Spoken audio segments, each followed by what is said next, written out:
Então, você acha que a percepção de que há essa resistência, na tua opinião, ela também se transporta pro Congresso, por exemplo, não é? sim, muito. Lá existe bom, tem, por exemplo, o Nicolas, que é vocal, inclusive, nesse tipo nessa ideia, né? Então, como é que dá para fazer um trabalho lá de transformação ou de até mesmo para levantar o assunto, o debate, as conversas, a percepção das pessoas sobre esse assunto num lugar que me parece meio inóspito para isso? Uma coisa que eu pouco falei, trouxe para você. Quando eu ganhei as eleições de 2020, eu fui a pessoa mais votada da história de Belo Horizonte. Nicolas ficou em segundo. Eu percebi que durante a semana os jornais começaram a colocar a minha imagem do Nicolas num maniqueísmo odioso. Tá. Criando o que a gente chama na literatura de narratividade. É como se fosse uma história de vilão, bonzinho, protagonista, antagonista. E eu vi que isso era muito ruim, porque estavam replicando entre mim e o Nicolas o que fizeram com o Bolsonaro e o Jean Willis, tempos atrás. Eu pego o telefone, ligo pro Nicolas. Eu nunca tinha visto o Nicolas. Ele atende, fala: Nicolas, aqui é Duda Salabert. Tô te ligando para parabenizar pela sua votação e pela sua vitória.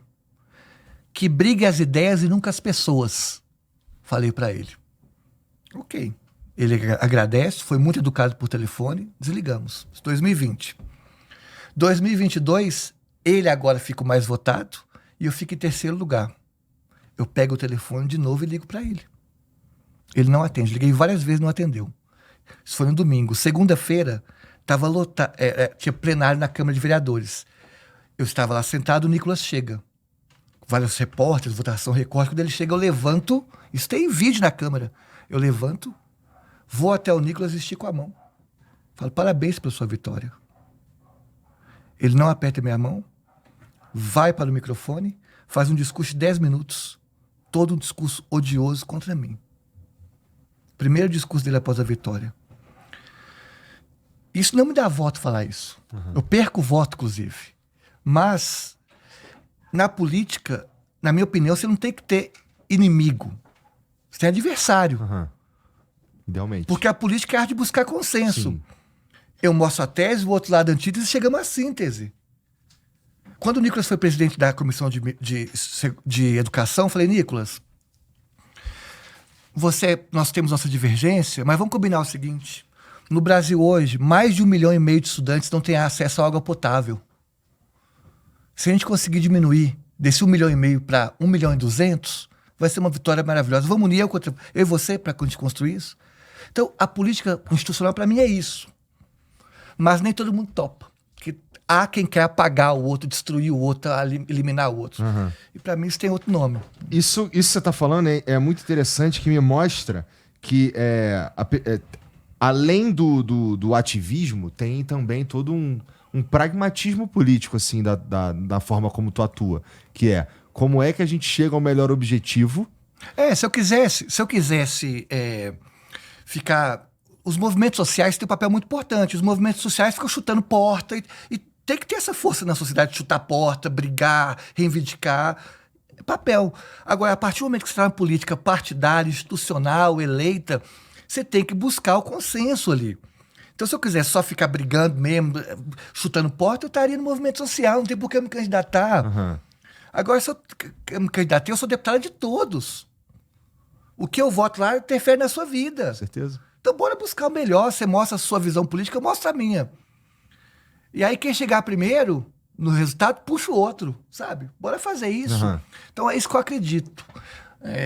Então, acho que não é nenhum pragmatismo, mas, assim, é do que a política foi feita. Ela foi feita para isso, para buscar consenso.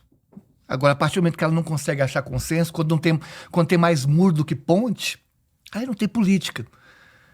E aí, hoje tem mais muro do que ponte. Hoje tem mais muro que ponte. Hoje a gente tem pouca política no Brasil. Né? E que reflete a baixa democracia que nós estamos. Você vai no Congresso, é só o celular, você não precisa estar preocupado com o que você fala. Eu quero corte e pronto, acabou. Vou falar com os meus. E quem é diferente, que se exploda. E eu acho que na política nós temos que buscar o comum e não o idêntico. É isso que eu acho. Mas é um cenário muito complicado de lidar. Primeiro porque essa ferramenta, rede social, as redes sociais como ferramenta, hoje em dia, elas... Bom, primeiro que elas são meio jovens, a gente usa elas com fins políticos há não muito tempo, se a gente for pensar, pôr em perspectiva, né? Então dá pra dizer que a gente não sabe usar direito, tá? E aí, alia isso às vantagens de uma certa diferença no uso entre as redes sociais e a mídia tradicional, e a gente cria um cenário que a gente tem influencers que estão na política. Então eles agem como influencers, mas estão ali a princípio para representar o povo. O grande problema desse modelo é o que você está descrevendo, que vou jogar para os meus. E hoje joga-se para os seus o tempo inteiro. A sensação que eu tenho é de pouca política mesmo. Eu vou te dar um exemplo. A primeira vez que eu chorei na Câmara dos Deputados. Quando teve a tragédia climática no Rio Grande do Sul, eu liguei para a Embaixada do Japão para entender o que o Japão estava fazendo para enfrentar a crise climática. De onde surgiu essa ideia? O Japão tem tsunami, maremoto, terremoto. Então eles devem ter uma grande estrutura para enfrentar a tragédia natural. Vou na Embaixada do Japão.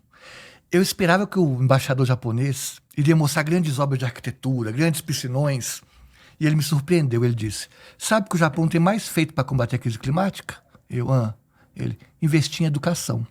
Eu, puta que pariu. Como assim? A escola é o principal centro para combater a crise climática. E aí o embaixador me chamou para ir ao Japão conhecer. Vou ao Japão no intercâmbio, pago pelo governo japonês.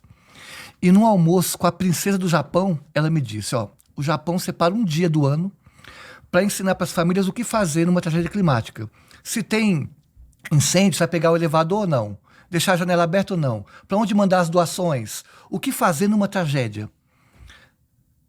Um dia no ano. Eu protocolei um projeto para ter assim no Brasil. Um dia no ano as escolas ensinarem para as famílias, para os professores, o que fazer quando tem uma tragédia. Para não acontecer igual no Rio Grande do Sul, que as pessoas não sabiam nem qual telefonema ligar, nem onde levar a doação. Projeto idiota, concorda comigo? Idiota, sim, simples. Sim, simples. Mas muito bom. A escola ensinando o que fazer, uma coisa prática. O projeto vai para votação. Quando vai para votação, todos os líderes concordaram em votar o projeto. Ia votar simbolicamente. Simples. Quando entra em votação, o PL começou a boicotar o projeto. Eu não entendi, porque havia um acordo de que o projeto seria aprovado. Eu vou até o líder do PL perguntar o que estava acontecendo. O líder do PL me diz, Duda, eu não tenho nada contra o projeto, meus deputados também não. Mas eles não querem votar favorável porque foi uma trans que apresentou.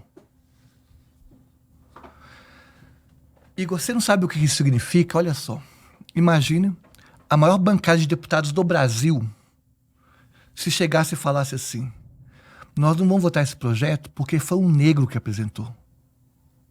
Nós não vamos votar esse projeto porque foi uma mulher que apresentou, porque foi uma indígena que apresentou, porque foi uma pessoa com deficiência que apresentou. Ali ficou até a minha condição. Eu chorei, mas mesmo assim aprovou um projeto. Mas o que mostra é que a preocupação ali não era política, porque se a política é buscar o bem comum, um projeto como esse era um bem comum. Mas eles estavam muito mais preocupados da repercussão que ia ter votar favorável a uma pessoa trans do que para o bem comum, sabe?